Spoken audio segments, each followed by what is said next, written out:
Bonjour! Donc, aujourd'hui, nous allons lire La grosse colère d'Esther. Alors, c'est parti. Esther est ravie. Cet après-midi, elle doit retrouver ses amis pour aller au bord de la rivière. Pressée de partir, elle avale son déjeuner à la vitesse d'une fusée. Viens d'abord m'aider à tout ranger, dit son papa. Esther, rouspète, fait la tête. Rien n'y fait. Son papa l'oblige à débarrasser la table du déjeuner. Si je suis en retard, ce sera de sa faute, enchaîne Esther, en quittant la maison. Entre-temps, trottinant, elle s'en va dans la savane, mais à son arrivée, une très mauvaise surprise l'attend. Il n'y a plus personne. Ses amis sont déjà partis. Le lieu est désert. Esther suit les traces de leurs pas dans la terre. Elle reconnaît les empreintes des sabots de Zéphyr. Le petit zèbre est toujours devant, car il galope plus vite que le vent. Elle repère aussi les marques de petites pattes de Léonard, le lionceau, puis les grosses pattes de Papoum, l'hippopotame bien enfoncé dans le sol. Il aurait pu m'attendre, s'énerve Esther en filant vers la rivière. De loin, elle aperçoit Zéphyr qui fait la planche. Regardez, je flotte! Hurle-t-il en riant aux éclats. Et moi, je suis sur un bateau, dit Léonard en naviguant sur le dos de Papoum. En voyant ses amis s'amuser sans elle, Esther s'assoit au bord de la rivière sans dire un mot. Bien joué, s'écrie Léonard en l'éclaboussant. Non, je n'ai pas envie de me baigner, boude Esther avec sa tête de mauvais jour. Étonnés, Zéphyr, Léonore et Papoum sortent de l'eau. Quel dommage de ne pas se baigner par une aussi belle journée. On joue à quoi dans ce cas-là? C'est alors qu'Esther aperçoit une noix de coco qui ferait un beau ballon. Mais Zéphyr s'empresse de la ramasser et s'exclame avec fierté. Regardez ce que j'ai trouvé! On pourrait jouer au ballon, propose Esther dépitée. Aussitôt dit, aussitôt fait. Attrape! Crie Zéphyr en lançant la noix de coco à Papoum. La noix de coco vole très haut au-dessus de la tête d'Esther, qui commence à s'énerver de ne pas pouvoir l'atteindre. C'est toujours vous qui l'avez, ce n'est pas juste, bougonne-t-elle. Bien décidée à l'attraper enfin, elle s'élance dans les pattes et... Ouch! Qui tombe à la renverse en se tordant une patte. Cette fois-ci, Esther voit rouge. Vous faites n'importe quoi. De toute façon, cette noix de coco est à moi, je l'avais vue avant, rugit-elle. Mais Zéphyr ne l'entend pas de cette oreille. C'est moi qui l'ai ramassée, répond-il en s'amusant à la lancer. Brusquement, le cœur d'Esther se met à battre très fort. Elle devient rouge, rouge écarlate comme une tomate.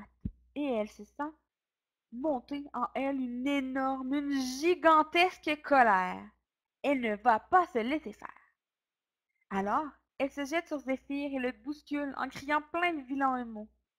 Mais, plus rapide que l'éclair, Zéphyr préfère se mettre à l'abri de la grosse colère d'Esther. Et plouf!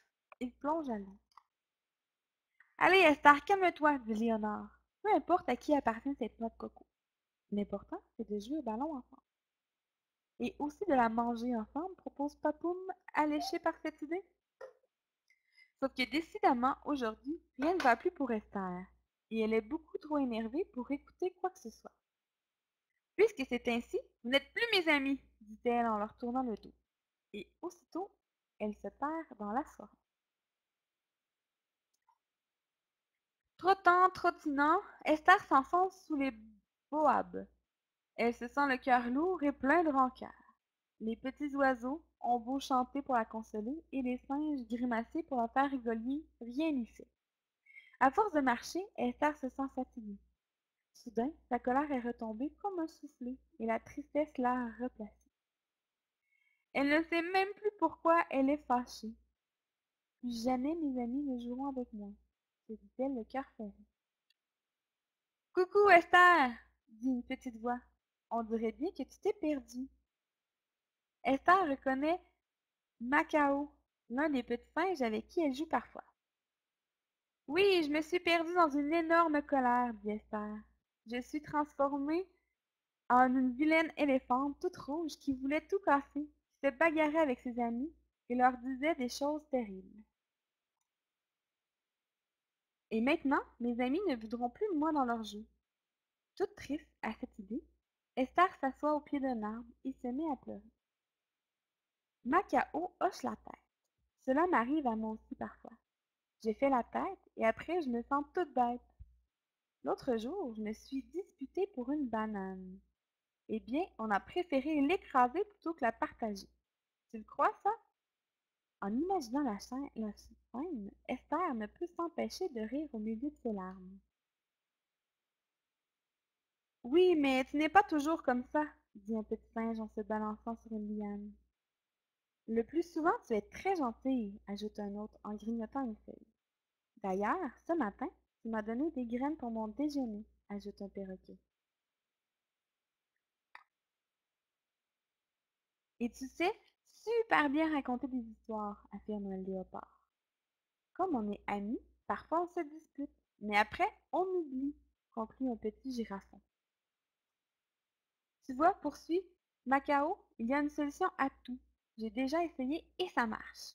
Va voir tes amis, dis-leur que tu regrettes et que tu as perdu la tête, que tu t'es levé de la patte gauche et que tu ne me mettras plus en colère plus jamais. Enfin, jusqu'à la prochaine fois. Donc voilà, c'est ce qui conclut la grosse colère d'Esther. Au revoir!